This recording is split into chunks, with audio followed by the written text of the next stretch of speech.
Selamat datang di dunia ninja beruang. Di sini kita akan ngebahas semua hal yang mau gue bahas.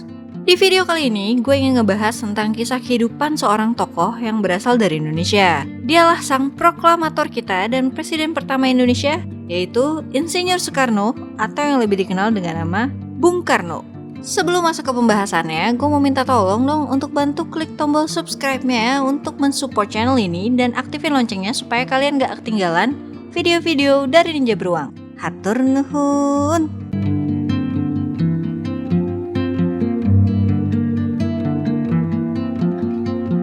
6 Juni 1901, Bung Karno lahir dengan nama Kusno Sosrodihardjo di Peneleh, Surabaya.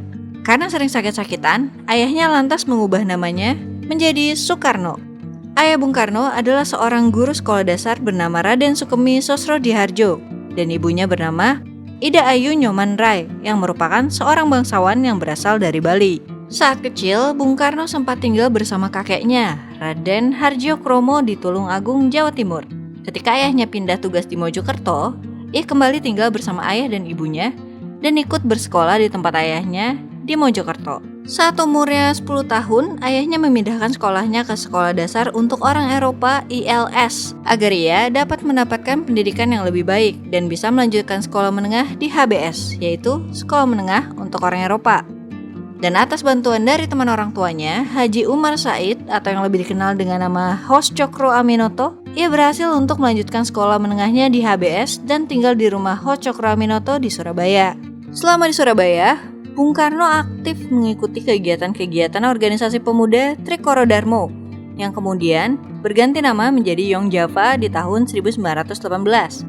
Organisasi ini merupakan anak organisasi dari Budi Utomo.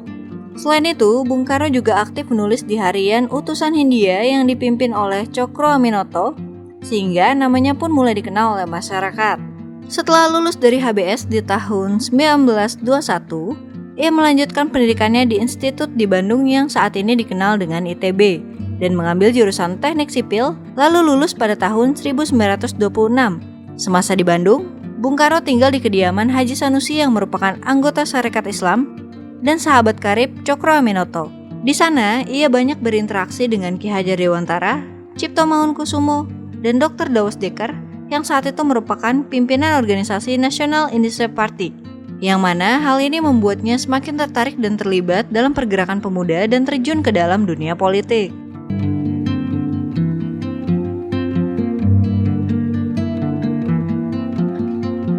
Tahun 1926, ketika ia berhasil menyelesaikan kuliahnya, Soekarno mendirikan Al-Hamain Study Club atau ASC di Bandung yang menjadi cikal bakal Partai Nasionalis Nasional atau PNI yang resmi berdiri di tahun 1927. Aktivitas Soekarno di PNI menyebabkannya ditangkap Belanda di akhir Desember 1929 di Yogyakarta dan keesokan harinya ia dipindahkan ke Bandung untuk dijebloskan di penjara Bandung. Di pengadilan Bandung, Bung Karno sempat membacakan pledoinya yang sangat fenomenal pada saat itu, yaitu Indonesia Menggugat, yang berisi tentang keresahannya terhadap ketidakadilan yang terjadi pada rakyat Indonesia yang disebabkan oleh pemerintahan Belanda.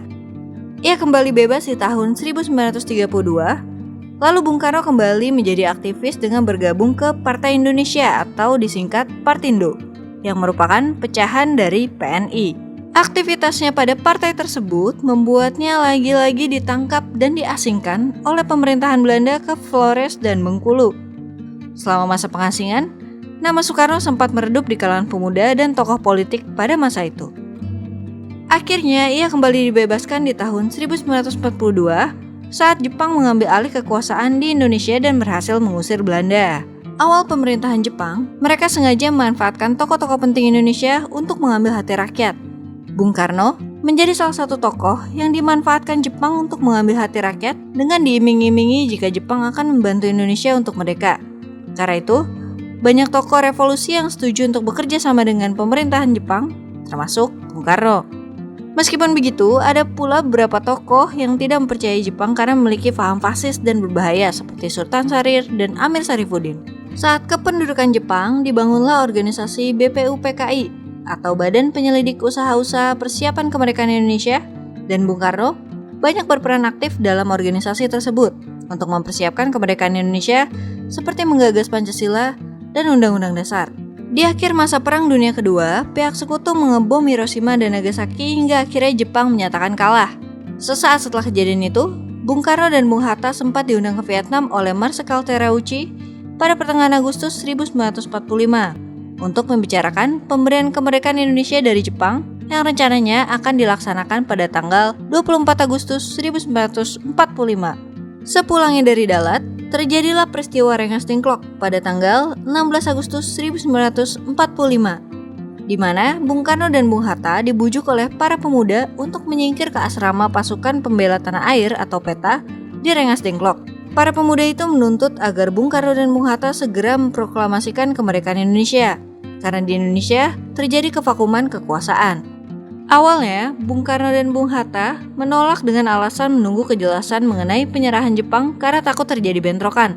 Tapi, atas desakan dari banyak pihak, akhirnya Bung Karno setuju dan diputuskanlah untuk memproklamirkan kemerdekaan Indonesia pada tanggal 17 Agustus 1945.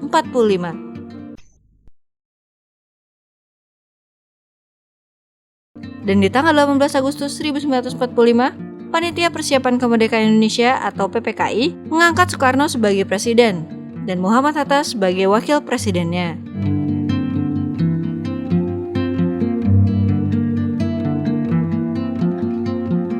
Setelah dilantik menjadi presiden, Bung Karno sangat disegani oleh rakyatnya. Terbukti pengaruhnya saat ia berhasil mencegah bentrok antara rakyat Indonesia dan tentara Jepang di lapangan Ikadas saat Indonesia baru saja merdeka. Lalu ketika Belanda dan tentara sekutu kembali datang ke Indonesia, Bung Karno berperan penting dalam penyelesaian banyak krisis yang disebabkan ketegangan antara pasukan sekutu dan rakyat Indonesia yang telah diprovokasi oleh pihak Belanda. Atas keputusan Presiden Soekarno pula, ibu kota negara sempat dipindahkan ke Yogyakarta karena dinilai lebih aman dari serangan para penjajah pada tahun 1946.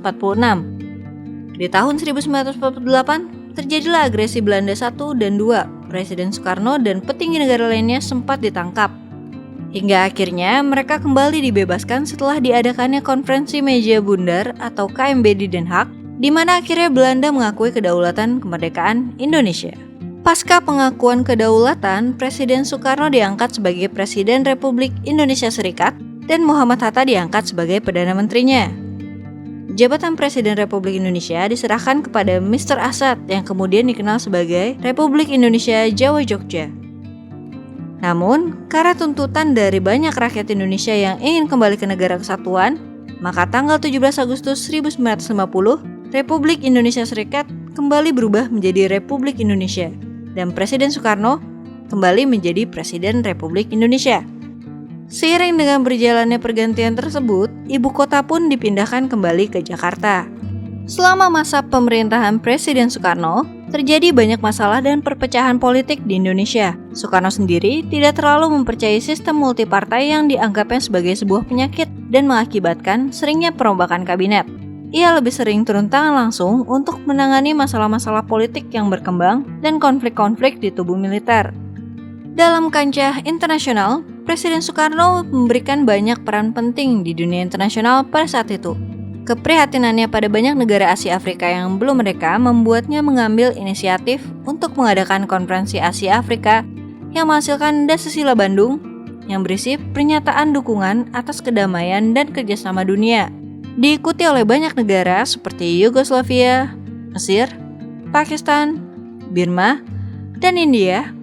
Konferensi ini pun membuahkan gerakan non-blok dan kampanye kemerdekaan untuk negara-negara yang masih terjajah.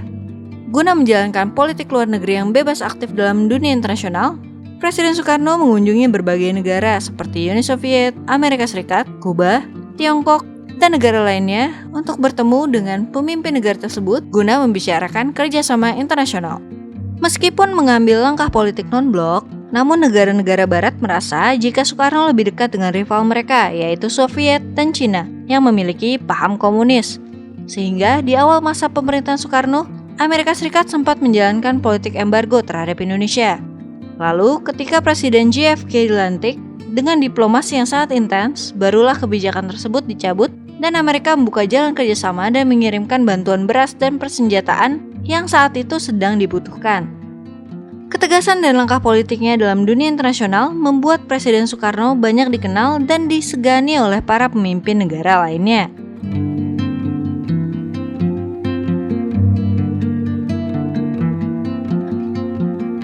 Membahas tentang kehidupan pribadinya, yang dilansir dari berbagai sumber, selama hidupnya Bung Karno pernah menikah sebanyak 9 kali. Berikut adalah wanita-wanita yang pernah bersama Presiden Soekarno.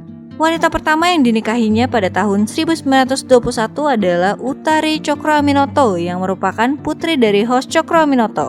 Sayangnya, pernikahan mereka tidak bertahan lama. Yang kedua ada Inggit Ganarsih.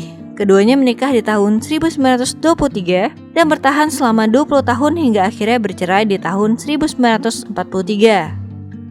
Yang ketiga ada Fatmawati yang menjadi ibu negara pertama Indonesia.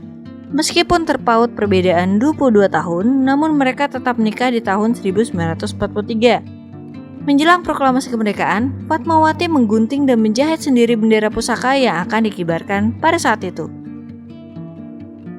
Wanita keempat yang dinikahi Bung Karno adalah Hartini yang dinikahinya pada tahun 1953 di Istana Cipanas. Dan yang kelima ada Kartini Manopo yang merupakan pramugari Garuda Indonesia pada masa itu. Kartini dan Bung Karno menikah dengan sederhana di tahun 1959. Istri Bung Karno yang keenam merupakan wanita Jepang yang bernama asli Naoko Nemoto. Mereka menikah pada tahun 1962. Saat itu usia Nemoto masih 19 tahun dan Soekarno 57 tahun. Setelah menikah, ia mengganti namanya menjadi Ratna Sari Dewi. Istri Bung Karno yang ketujuh bernama Haryati yang merupakan seniman tari dan bekerja sebagai staf sekretaris negara di bidang kesenian.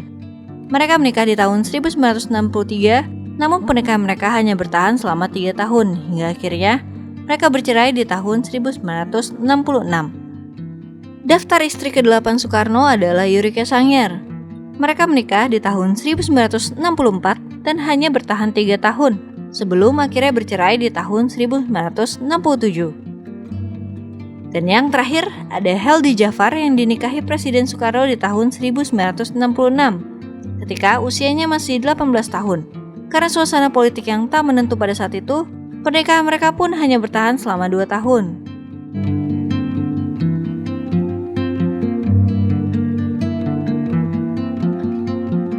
Masa keterpurukan dimulai sejak adanya ketegangan antara militer dan Partai Komunis Indonesia di tahun 1960. Puncaknya, terjadilah pembunuhan 6 jenderal yang dikenal dengan sebutan Gerakan 30 September atau G30S PKI di tahun 1965. Pasca kejadian itu, massa dari KAMI atau Kesatuan Aksi Mahasiswa Indonesia dan KAPI, Kesatuan Aksi Pelajar Indonesia, melakukan aksi demonstrasi besar-besaran dan menyampaikan Trituntutan Rakyat atau yang dikenal dengan nama Tritura pada pemerintahan Presiden Soekarno yang salah satunya adalah meminta agar PKI dibubarkan. Sayangnya, pada saat itu Soekarno menolak untuk membubarkan PKI karena bertentangan dengan pandangan Nasakom, nasionalis, agama, dan komunisme. Sikap Soekarno yang menolak membubarkan PKI kemudian melemahkan posisinya dalam politik dan membuat semakin banyak demonstrasi.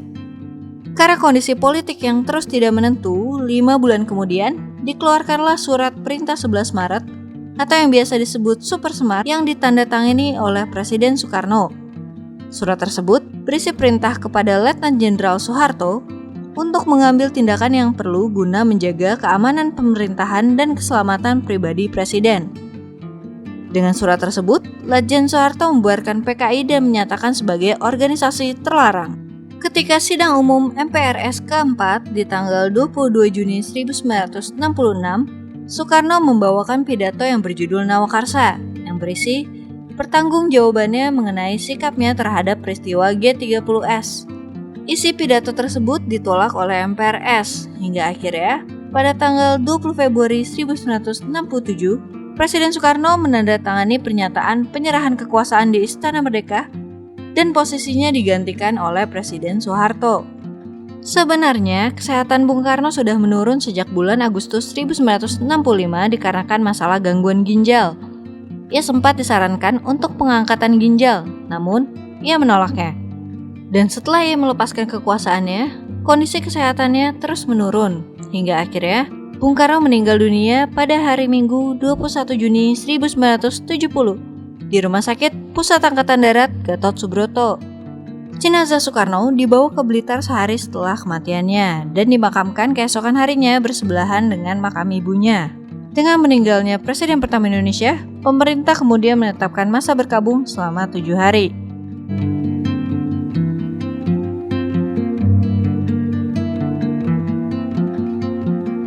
Ya, itulah kisah dari sang proklamator kita, Presiden pertama Indonesia.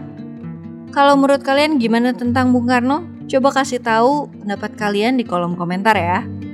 Terima kasih buat kalian yang udah menonton video ini. Mohon maaf jika ada salah-salah kata dan salah informasi, bisa minta tolong untuk dikoreksi di kolom komentar. Semoga video ini bermanfaat dan bisa menghibur kalian. Kalau kalian suka videonya, kalian bisa klik like-nya dan share video ini. Dan gue mau minta tolong untuk klik tombol subscribe-nya untuk membantu channel ini supaya bisa lebih baik lagi. Sekali lagi, terima kasih banyak. Salam dari Ninja Beruang dan sampai ketemu di video selanjutnya. Bye-bye.